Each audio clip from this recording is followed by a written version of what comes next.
Hello दोस्तों। हम लोग कोशिका पढ़ रहे हैं। कल कोशिका में कुछ चीज़ जाने थे, आज कोशिका के आगे पढ़ते हैं। ठीक है। कोशिका की खोज सर्वप्रथम ने बताया था कि रॉबर्ट हुक ने किया था। उन्होंने मृत कोशिका की खोज की थी। मृत कोशिका को नेफ्रेसिस कहते हैं। ठीक। जीवित कोशिका की एंटोनी वान लीवेनहॉक ने किया था।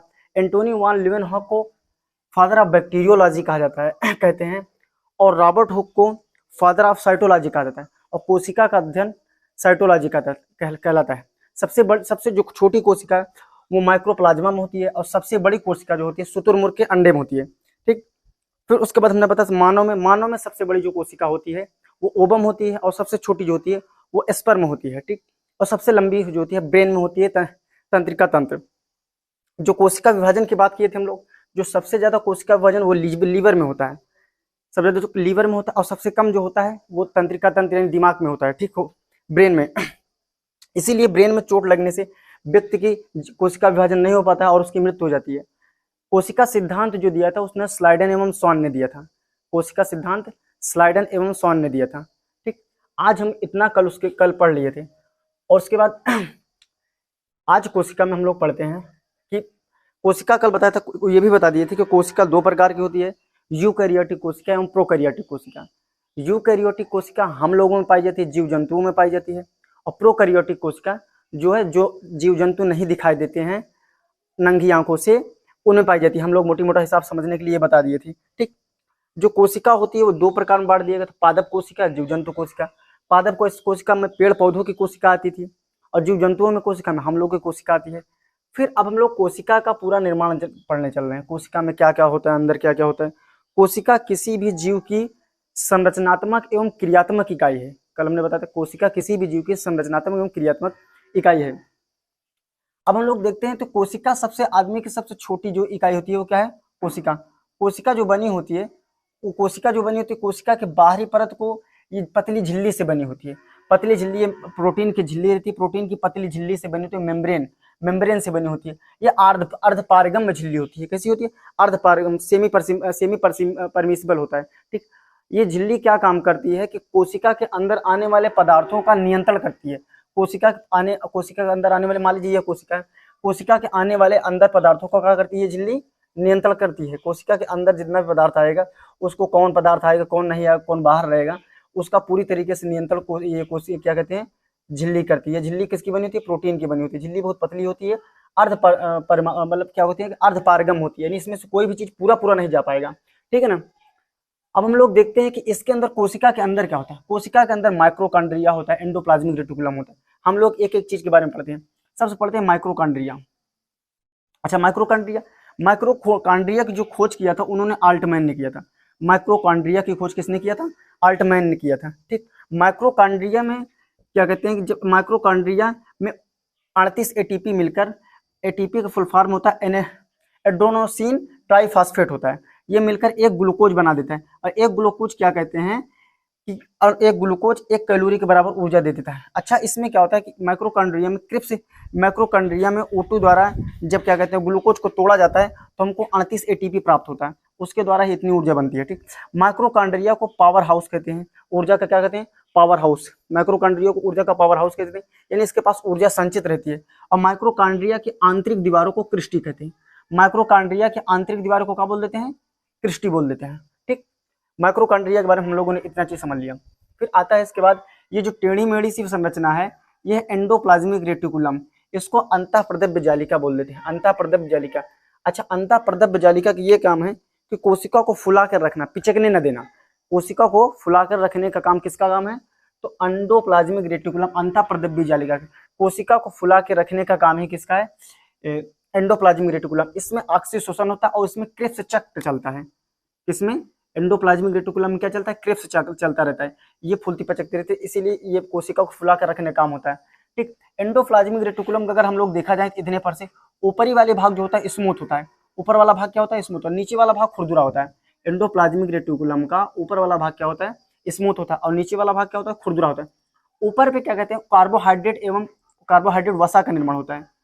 एंडोप्लाज्मिक रेटिकुलम के ऊपरी वाले भाग पर कार्बोहाइड्रेट तथा वसा यानी फैट का निर्माण होता है। किसका निर्माण होता है?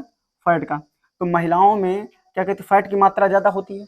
महिलाओं में क्या होती है? फैट की मात्रा ज्यादा होती है। तो इसमें उन लोगों में ऊपरी वाला एंडोप्लाज्मिक रेटिकुलम ज्यादा विकसित रहता है, इसलिए उन लोगों में फैट की मात्रा अधिक रहती है। और निचले वाला भाग क्या होता है? निचले वाला भाग तो खुरदुरा होता है। नीचे वाला भाग रफ होता है, नीचे वाला भाग रफ होता है, जिसपे राइबोसोम पाया जाता है। क्या पाया जाता है? जिसपे राइबोसोम। और राइबोसोम किसका निर्माण करता है? प्रोटीन का निर्माण करता है। ठीक, हम लोगों ने देखा कि एंडोप्लाज्मिक रेटिकुलम होता है, ऊपर वाला भाग स्मूथ होता है, जिसपे कार्बोहाइड्रेट एवं वसा का निर्माण होता है। ठीक, और नीचे वाला भाग स्मूथ होता है, वो नीचे वाला भाग खुरदुरा होता है, रफ रफ मॉडल होता है। ठीक, इस पे क्या कहते हैं? प्रोटीन निर्माण कर लो। इस पे राइबोसोम स्थित रहता है। इस पे कहा रहता है? नीचे वाले भाग पे राइबोसोम रहता है। ठीक, राइबोसोम किसका निर्माण करता है? प्रोटीन। देखो, राइबोसोम जो है कोशिका का सबसे छोटा अंग है। राइबोसोम कोशिका का क्या है? सबसे छोटा। वैसे तो कोशिका ही बहुत छोटी है। ठीक, हम लोग पूरे मिलकर कोशिका से बने हुए हैं, और कोशिका में सबसे छोटी कौन है? तो राइबोसोम है। राइबोसोम किसका निर्माण करता है? तो प्रोटीन का निर्माण करता है। ठीक, अब उसके बाद देते हैं कि जो प्रोटीन, इसको क्या कहते हैं? राइबोसोम को प्रोटीन की फैक्ट्री कहा जाता है, क्योंकि प्रोटीन तो वही बनाता है।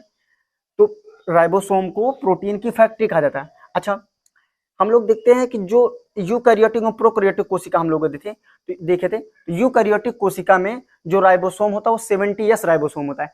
70S कहने का मतलब होता है जो छोटे छोटे जीव, छोटे छोटे जो बिना नहीं दिखाई देते हैं, कीड़े मकोड़े या जो अदृश्य होते हैं, नंगी आंखों से हमको नहीं दिखाई देते हैं, उन लोगों में प्रोकैरियोटिक कोशिका पाई जाती है। प्रोकैरियोटिक कोशिका यानी उनको अधिक प्रोटीन की आवश्यकता नहीं होती है, वो लोग कम प्रोटीन बनाते हैं, इसलिए उनमें 70S राइबोसोम पाया जाता है। कौन सा राइबोसोम पाया जाता है? 70S।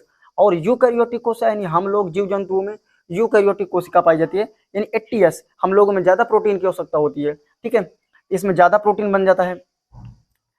प्रोटीन की फैक्ट्री किसे कहा जाता है? तो राइबोसोम को कहा जाता है। राइबोसोम कई प्रकार का होता है, 2 प्रकार का होता है, एक 70S होता है, एक 80S होता है। 70S जो राइबोसोम है वो छोटे छोटे जीव जंतु यानी जीवाणु विषाणुओं में होता है। ठीक, जैसे जीवाणु विषाणु, कोरोना हो गया, कोरोना हो गया, क्या कहते हैं कि पैरामीशियम, इस सभी में होता है। ठीक, और 80S राइबोसोम हम लोगों में होता है, जिसमें ज्यादा प्रोटीन की आवश्यकता होती है। यस का मतलब होता है, इसमें जो यस दिया हुआ है, यस का मतलब है सेडिमेंटेशन कोफिशिएंट। सेडिमेंटेशन क्या होता है? कोफिशिएंट होता है। फिर इसके बाद हम लोग देखते हैं फिर गाल्जी काय होगा। कौन होगा इसमें? गाल्जी काय। गाल्जी काय की खोज कैमिनो गाल्जी ने किया था। कौन किया था? कैमिनो गाल्जी ने किया था। गाल्जी काय खोज किसने किया? तो कैमिनो गाल्जी ने किया था। ये पदार्थों का परिवहन करता है। परिवहन, ये पदार्थों को क्या करता है? परिवहन। अच्छा, ऊर्जा बनाने का काम कौन करता है? माइक्रोकांड्रिया। ऊर्जा बनाएगा माइक्रोकांड्रिया। ये क्या कहते हैं? यातायात का काम करेगा, यानी एक जगह से दूसरी जगह ले जाने का काम कौन काम करेगा? तो गाल्जी बॉडी करेगा। ठीक है ना। अब हम लोग देख लेते हैं कि इसमें होता क्या क्या है। अपनी अभी तो पढ़ेंगे हम लोग, एक तरफ से पूरा ही पढ़ेंगे। ठीक, ये माइक्रोकांड्रिया होगा, गाल्जी बॉडी हो गया, ठीक, सेंट्रोसोम हो गया, वैक्यूम हो गया, लाइसोसोम हो गया, सभी चीज पढ़ेंगे। न्यूक्लियस हो गया, एंडोप्लाज्मिक रेटिकुलम होता है। देखिए, ये हमारी कोशिका हो गई। कोशिका के अंदर जो द्रव्य भर रहेगा, यानी ये माइक्रोकांड्रिया गाल्जी बॉडी सेंट्रोसोम से सेंट्रोसोम वैक्यूम से, ये एक दूसरे से ना चिपके यानी सुरक्षित रहें, इसीलिए इसमें कोशिका द्रव्य भर रहता है। इन सबको सुरक्षित करने के लिए कौन सा बगल बगल कौन सा द्रव्य भर रहता है? कोशिका द्रव्य भर रहता है। कौन सा द्रव्य भर रहता है? कोशिका। अब देखिए, कोशिका द्रव्य भर रहता है। ठीक, जैसे ये लाइसोसोम होता है, लाइसोसोम में क्या होता है? एसिड भर रहता है। लाइसोसोम में एसिड भर रहता है, तो इसीलिए इसको कोशिका की आत्महत्या थैली कहते हैं। इससे कोशिका को आत्महत्या की थैली, लाइसोसोम में कोशिका को आत्महत्या, अगर ये फट जाएगा तो पूरी कोशिका को मार देगा। क्यों? क्योंकि इसमें एसिड भरा हुआ है, इसीलिए इसके अगल बगल या पूरे सभी जगह पे ये कोशिका द्रव्य भर रहता है। क्या भर रहता है? कोशिका द्रव्य। कोशिका द्रव्य ये पानी ही होता है। इसमें पानी की कमी होने से आदमी को प्यास, अगर 5% पानी की कमी हो जाती है तो आदमी को प्यास लगने लगती है, और अगर 10% पानी की कमी हो जाती है तो आदमी को मृत्यु हो सकती है। हम लोगों को जो पसीना उसीना निकलता है इसी तरीके से निकलता है। अगर 5% इस कोशिका में पानी हो गई तो क्या कहते हैं कि हम लोगों को प्यास बहुत तेजी से लग जाएगी, और 10% उससे भी अधिक कमी हो गई तो हम लोगों की मृत्यु हो सकती है। ये कोशिका द्रव्य भर रहता है। क्या भर रहता है? कोशिका द्रव्य। अब देखिए, यहाँ पे इसके बीच में एक न्यूक्लियस है। न्यूक्लियस में ही सारी इंफॉर्मेशन रहती है। न्यूक्लियस में ही क्या रहती है? सारी इंफॉर्मेशन रहती है। इसके अंदर केंद्रिका द्रव्य रहता है। इसके अंदर क्या रहता है? केंद्रिका द्रव्य रहता है। लेकिन कोशिका अंदर क्या है? कोशिका द्रव्य रहता है। ठीक है, अब हम लोग देख लेते हैं सेंट्रोसोम का काम क्या है। सेंट्रोसोम का काम ये है कि बस इसका इतना काम है कि कहीं पर लग उग जाए, कट जाए तो वो कोशिका को विभाजन करता है। सबसे ज्यादा हमने बताया था कि सेंट्रोसोम कोशिका विभाजन कहाँ होता है? लीवर में, और सबसे कम ब्रेन में होता है। ठीक, तो सेंट्रोसोम का काम क्या है? सेंट्रोसोम का काम है कि कहीं पर लग उग जाता है तो कोशिका विभाजन करने का काम कौन करता है? तो सेंट्रोसोम करता है। अच्छा, वैक्यूम का काम, इसको रसधानी कहते हैं। ये पानी को इकट्ठा करके रख रहा है। इसको क्या बोलते हैं, रसधानी, ये रसधानी है पानी। और लाइसोसोम, लाइसोसोम इससे जल अपघटक एंजाइम भर रहता है इसमें, इसमें क्या भर रहता है, जल अपघटक एंजाइम भर रहता है। जब कोई कोशिका क्या कहते हैं, जब कोई कोशिका मर जाती है बगल की या कहीं से कट पिट जाती है, तो बगल वाली कोशिका अपना लाइसोसोम उस पर छिड़क करके उसको नष्ट कर देती है, उसको जला देती है, यानी उसको वहां पे सुखवाने का काम करता है। इसलिए हम लोग कभी कहीं लग जाता है तो सूखने की प्रक्रिया, बगल वाली कोशिका का लाइसोसोम आकर उस पर छिड़क करके जल अपघटक एंजाइम छिड़क करके क्या कहते हैं उसको नष्ट कर देता है। इसीलिए हमारे लोगों का क्या कहते हैं ठीक होने लगता है हाथ, या जहां पर भी लगा रहता है, ठीक है।